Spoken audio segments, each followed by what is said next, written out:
My name's Nev. I've been surfing for 53 years and spent most of my life around the ocean, obviously, because I surf. In 1992, I was in New Caledonia on a little atoll surfing. And I was walking along the beach and I saw all this plastic. I was going, what's going on with this? What's this? Has a boat gone down? I saw buckets and thongs and things, and I honestly thought that this was wreckage of some sort. But actually, in hindsight, it was the first evidence of the Pacific gyres that we all know about now, the plastic in the oceans. And that was a long time ago. And now we are really suffering. Our oceans are suffering, and there's no doubt about it.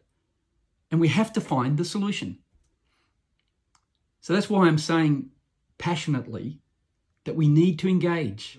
I've spent the last 10 years traveling the world, talking with people around the world that don't even really know what surfing is, but they're certainly aware of the problem of waste in our environment, plastic in the oceans.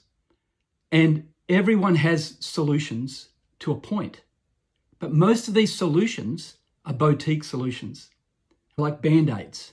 This is not to say that there are countless well-intentioned people around the world trying their best to resolve this issue.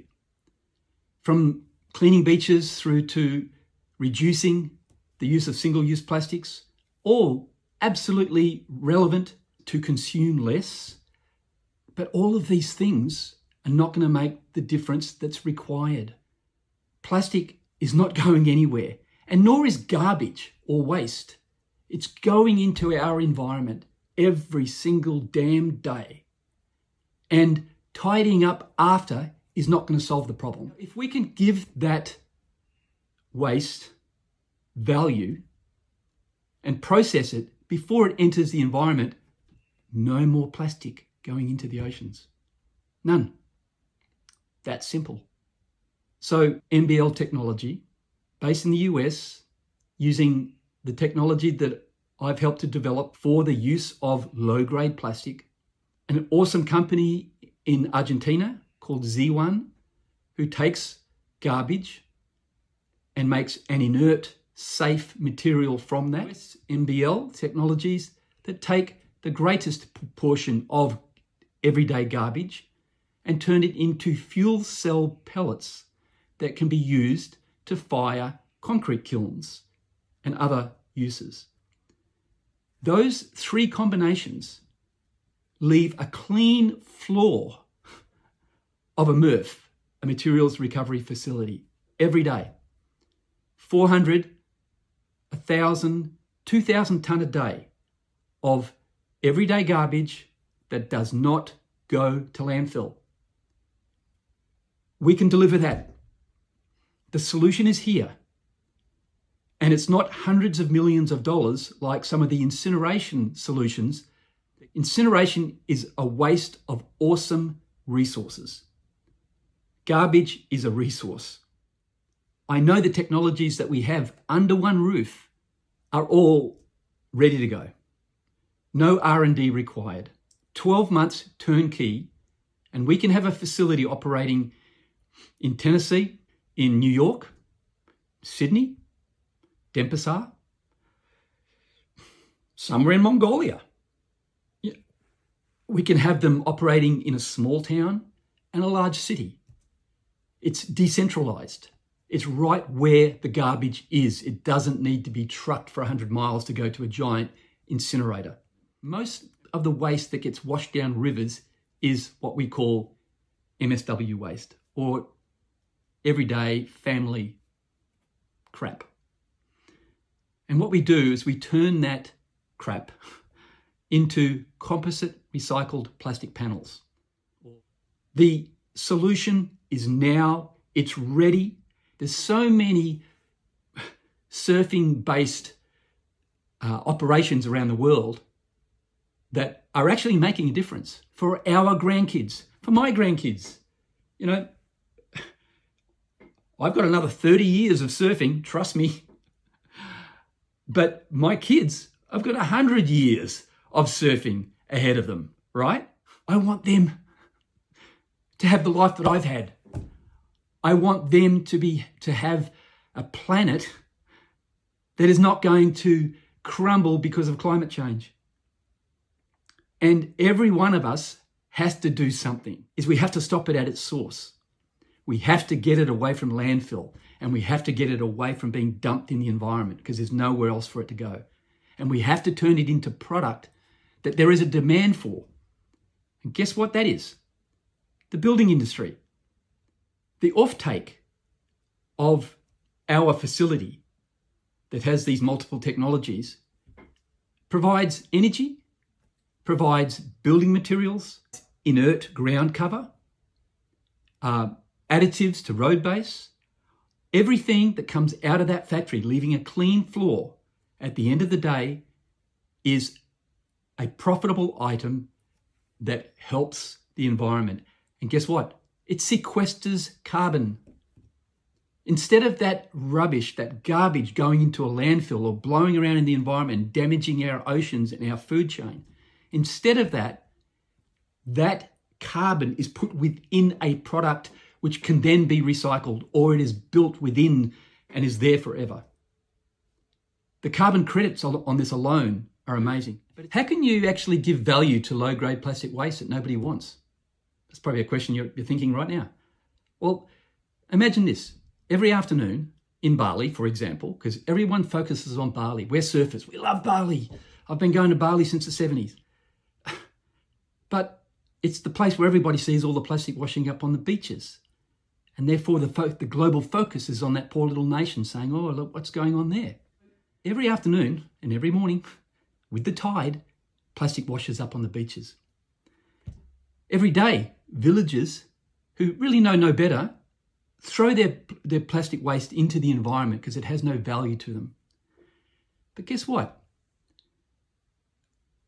A picker who works on a landfill in Ubud earns 2,000 to 3,000 rupiah a kilo for good recyclable plastic, like bottles, milk bottles, yogurt containers, things like that. Single polymers that can be recycled. But they leave everything else behind. And then they take it and they get paid 4,000 rupiah if they've sorted it into the individual polymers. What about if my company paid 5,000 rupiah a kilo? Or even the same price, so we didn't upset the landfill operator. Whatever. That would equate to about $3 US for a 10 kilo bag of plastic waste that my company would pay them for. And we can use that in our products. We implement that and there is no more waste in the environment anywhere. I've had this conversation with the government of Indonesia, Honduras, in Peru, in Mozambique. I've been on more landfills than you could poke a stick at. And they're not a fun place to be. In fact, they're unbelievable. The one in Jakarta is beyond description. And so many people live on that landfill, eking out an existence, as you've probably seen, getting the quality plastics. We've got to stop it from going in the environment. We can give it value. And in a developed nation, people or governments pay money to deliver that waste to a landfill. $50 a tonne, $150 a tonne, $300 a tonne. So guess what? They don't take it to the landfill. They take it to our facility. So our company gets paid to take that waste that was going to go to landfill. This is a solution that's viable and it will have a positive impact on our environment in time. It's a highly scalable opportunity. It can be put into small communities and small villages, or it can be put into big cities. We can do this and work out how we can be the beacon of resolving this issue once and for all over time, but resolving it starting now by stopping waste going into the environment in the first place. Plastic's not evil. The improper disposal of plastic is. I'd like to give you an example also, because some of you may be thinking, well, what are you going to do with all that plastic that you pull out? And what are you going to do with all that garbage that you have to turn into something. Well, let's just stay on the plastic issue because that's the one that's the most emotive. About 4,000 tonne a day of garbage is generated in the city of Nashville of a population of about 1.3 million people. That 4,000 tonne a day, 12.2% of that garbage is plastic. Only 5% of that 12% of plastic gets recycled. So what happens to the rest? Sorry, it goes to landfill. There's a company in the US that needs 4 million 8x4 sheets. That equates to a lot of plastic. In fact, it equates to 100,000 tonne of plastic that needs to be taken out of the environment to make those 4 million sheets. It's all doable, totally doable. It's not rocket science.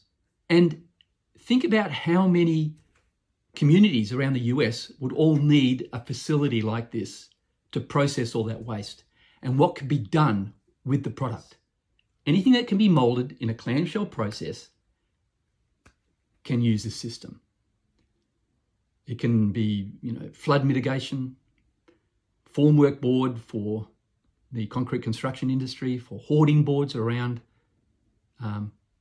new developments, almost anything you could think of. That's where plastic can go. That's where plastic will be sequestered. That will help our environment.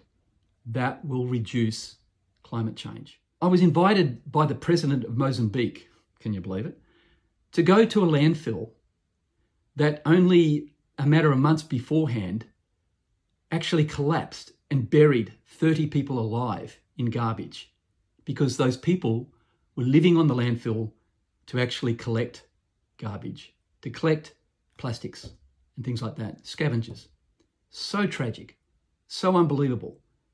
And the landfill in Bali, the Surawang landfill, it's a nightmare.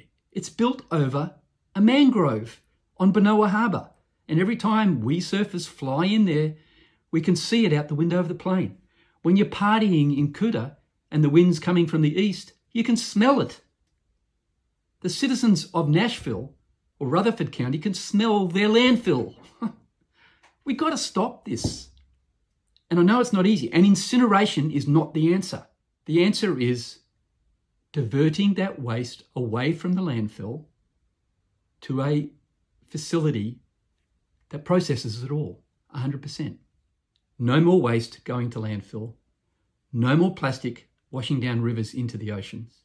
We owe it to ourselves and we owe it to the world to show that we, the blessed ones, the surfers who bathe in the ocean every day in pristine environments while the rest of the world, suffers. We've got a responsibility. We collectively could make a difference. Let's do it.